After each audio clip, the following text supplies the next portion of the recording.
આ કયું છે? એક સમાન દળ ઘનતા ધરાવતા એક ગોળો, નળાકાર, રિંગ અને સમઘન.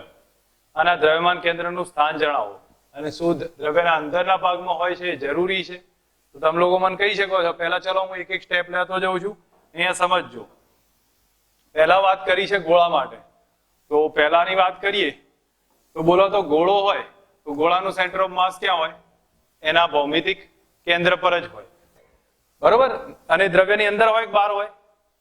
આખો નક્કર ગોળો છે, અંદર હોય. ગુડ. પછી નળાકારમાં, નળાકાર હોય તો એ નક્કર નળાકાર છે.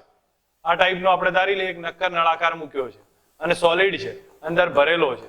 તો એનું એ ક્યાં હોય? એના ભૌમિતિક કેન્દ્ર ઉપર હોય.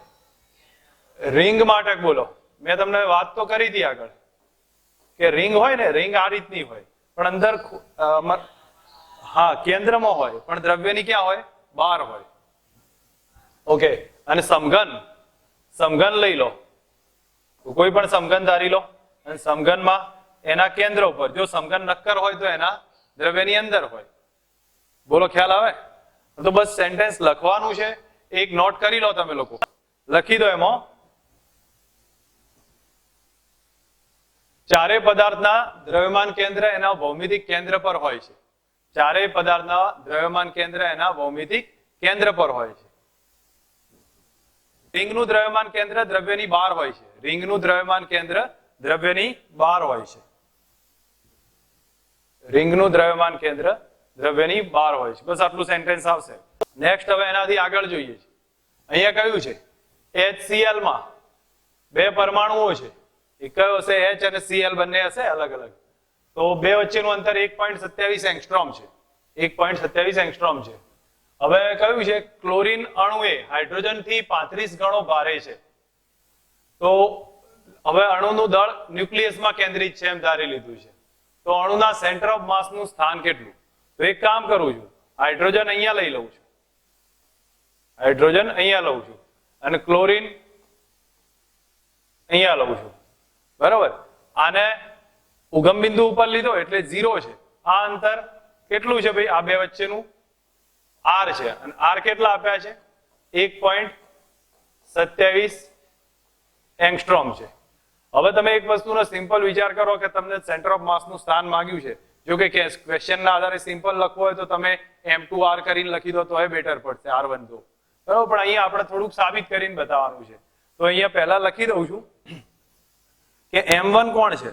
તો M1 બરાબર હાઇડ્રોજનનું દળ છે અને એને આપણે 1 લઈ લઈએ છીએ કારણ કે ક્લોરીન એના કરતા 35 ગણો ભારે છે એટલે હું 1 લઈ લઉં છું. M2 બરાબર માસ ઓફ ક્લોરીન લીધું છે અને એના કરતા 35.5. બસ. હવે R1 બોલો. R1 આપણે ફાઇન્ડ કરવો છે, બરોબર. એકવાનું અંતર હાઇડ્રોજન થી અંતર, ધેટ મીન્સ આ X લખ્યું છે એને બદલે હું R1 કરું છું. હવે કુલ અંતર R એ તો ઓલરેડી આપ્યું છે. તો R1 ફાઇન્ડ કરવો હોય તો આપણે એક કામ કરીએ, સેન્ટર ઓફ માસનું જે રિલેશન છે એનું યુઝ કરીએ. તો હું R1 બરાબર તો R લખી દઉં છું. તો R2 કેટલો થશે? R2 કેટલો થાય? તમે જો બે રીતથી સાબિત કરી શકો છો. હું પહેલા સિમ્પલ કહું છું, મેં તમને ઓરિજિનલ મેથડ શીખવાડી હતી એ મુજબ તમે સીધું લખો કે R1 બરાબર M2R ભાગ્યા M1 પ્લસ M2 તો બી ચાલી જશે. અને જો એ ના આવડતું હોય તો પછી XCM ના આધારે કરીને M1 R1 વત્તા M2 R2 કરો તો એ ચાલશે. હું સિમ્પલ કહું છું, તમે વધારે એમાં ટાઈમ પાસ કર્યા વગર આપણે જે મેથડ શીખવાડી હતી એના ઉપરથી જ ઉપયોગ કરવાનો છે. તો અહીંયા હું લખી દઉં છું, હાઇડ્રોજન થી સેન્ટર ઓફ માસનું અંતર R1 છે, બરોબર. હવે જો R1 હોય સેન્ટર ઓફ માસનું અંતર, જો R1 હોય તો આપણે એનું R1 નું ઇક્વેશન લખી દઈએ છીએ. R1 બરાબર M2R ભાગ્યા M1 વત્તા M2. ચલો હવે કિંમત મૂકો.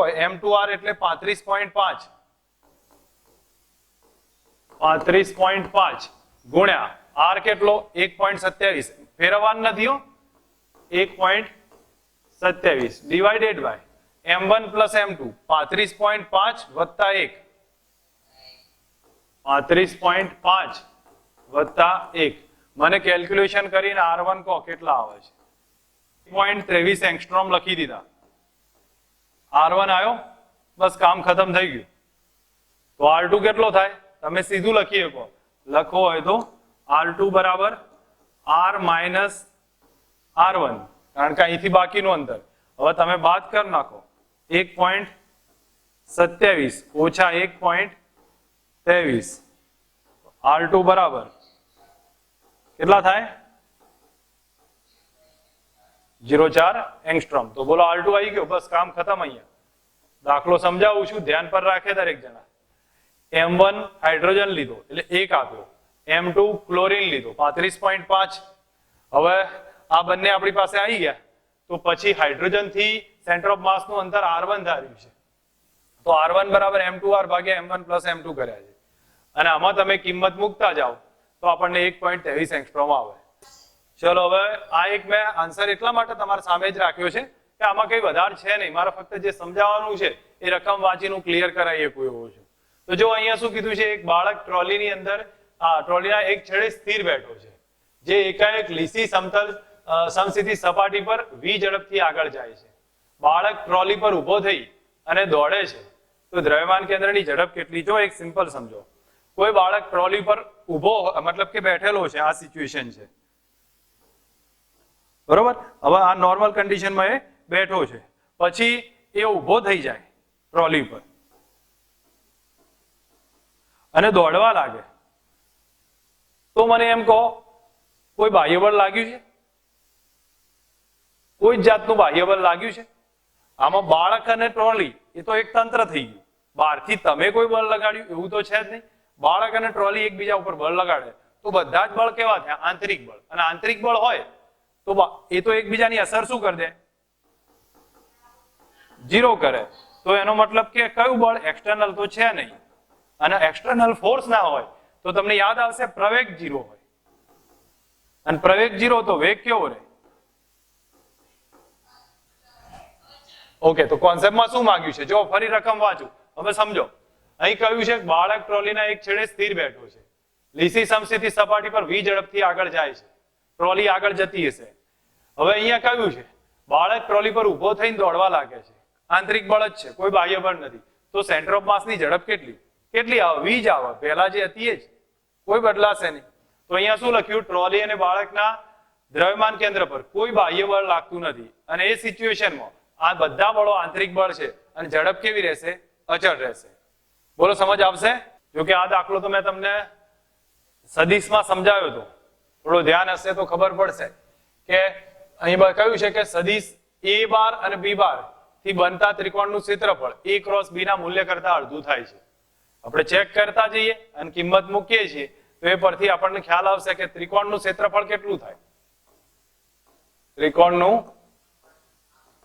ક્ષેત્રફળ બરાબર 1/2 પાયો ગુણ્યા વેધ થાય. ચલો અહીંયા લખાવશો ડેલ્ટા બરાબર પાયો કેટલો છે? અહીંયા પાયો કેટલો? a સદિશ જેટલો. OP એટલે a સદિશ થાય ને, a જેટલો થશે, એટલે મૂલ્ય લખું છું a. અને વેધ કેટલો? તો આ જો q લખ્યું છે, આ q છે, q થી n. હવે હું આને h લઈ લઉં છું, તો વેધ કેટલો થાય? h જેટલો. તો સમજો પાયો a જેટલો અને વેધ છે h જેટલો. બસ હવે તમારે શું કરવાનું છે?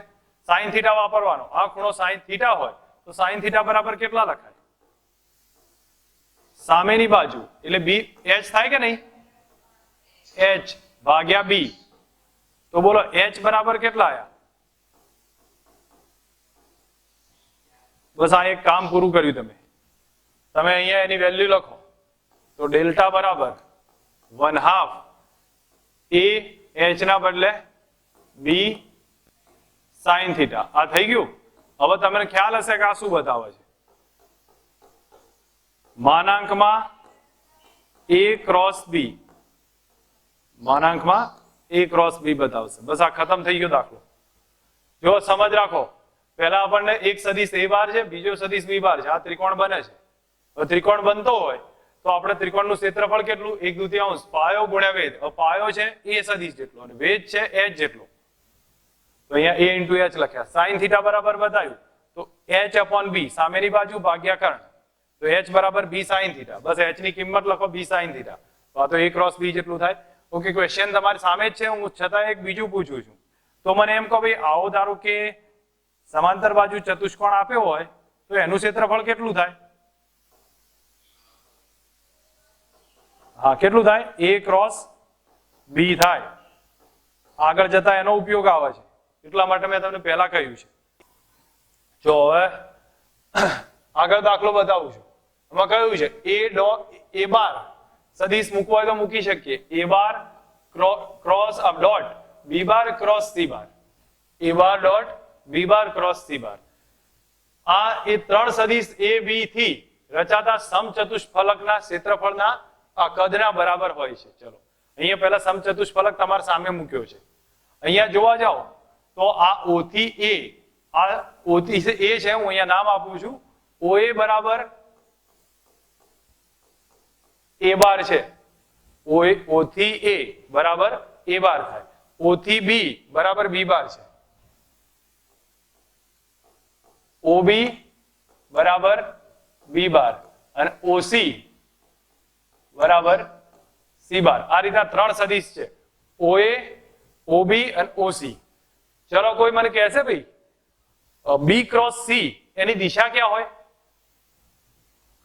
હું અહીંયા લખું છું, b ક્રોસ c ની દિશા ક્યાં હશે?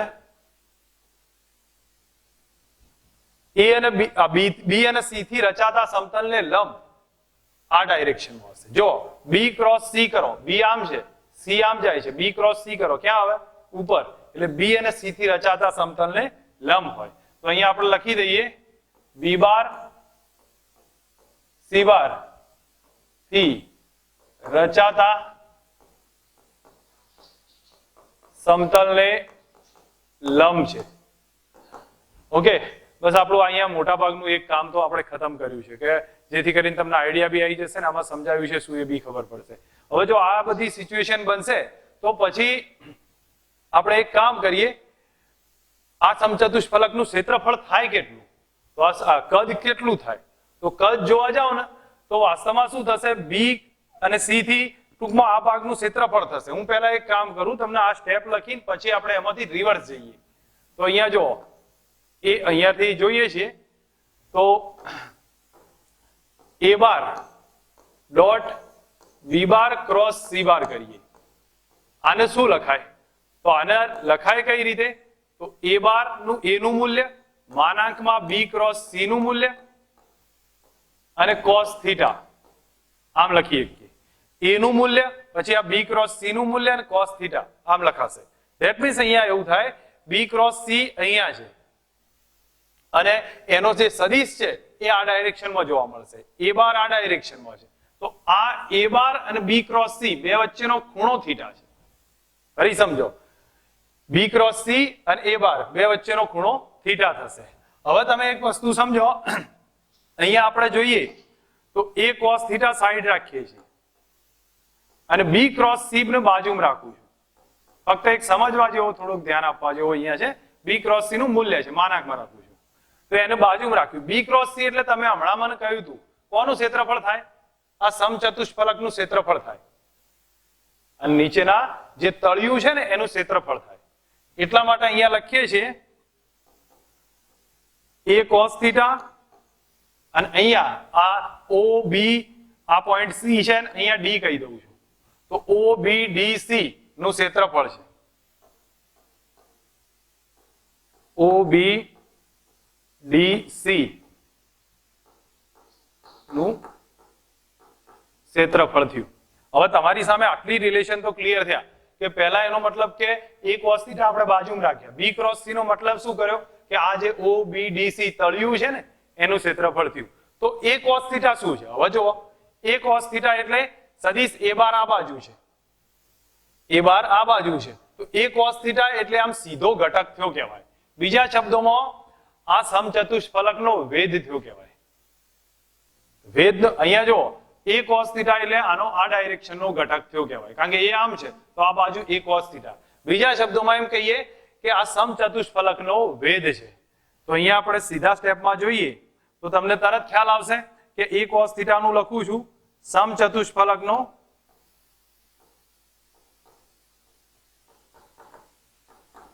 વેધ છે ગુણ્યા આ સમચતુષ્ફલકનો વેધ ગુણ્યા આ ત્રિકોણ OBDC નું ક્ષેત્રફળ. અને એ જોવા જાઓ ને તો આ સમચતુષ્ફલકનું કદ થઈ ગયું કહેવાય. તો આ સમચતુષ્ફલકનો વેધ એટલે તળિયાનું ક્ષેત્રફળ ગુણ્યા વેધ એટલે આ સમચતુષ્ફલકનું કદ આવશે. તો અહીંયા લખું છું બરાબર